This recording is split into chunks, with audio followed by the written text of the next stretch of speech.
મિત્રો આજે 20 થી 30 જણાની કેપેસિટી વાળું નહીં પણ 50 થી 60 જણાની કેપેસિટી વાળું વિશાળ ફાર્મ હાઉસ લઈને આવી ગયો છું. અને આમ જો હાઈટે પણ પૂરેપૂરી હો, અને ભાઈ માથે છાપરાની સુવિધા પણ છે. એટલે તમારે તડકામાં જો નાવું હોય ને તો વાંધો નહીં આવે.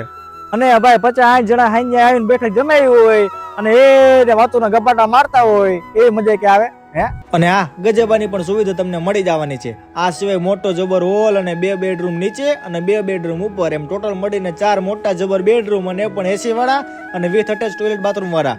અને ભાઈ કિચનમાં તો તમને ચમચેથી માંડીને ફ્રીજ લગીને બધી જ સુવિધા મળી જવાની છે. આ સિવાય બહારની સાઈડ પણ કિચન આપેલું છે, જેથી નાનો મોટો પ્રોગ્રામ હોય તો વાંધો ન આવે. આ સિવાય ઇન્વર્ટરની પણ સુવિધા તમને મળી જવાની છે. અને ગાદલા, ગોદડા, ખાટલા, ખુરશી આ બધું તો તમને અઢળક મળી જવાનું છે. તો આ બધી જ ફેસિલિટી સાથે આ ફાર્મ તમને એકદમ વ્યાજબી ભાડામાં મળી જવાનું છે. તો ચાલો હવે તમારા ભાઈબંધ, દોસ્તાર, ફેમિલી, ટાબરિયા બધાને લઈને પહોંચી જજો એલિફન્ટા વિલેજમાં, જે સુરત થી માત્ર 25 મિનિટના અંતરે આવેલું છે.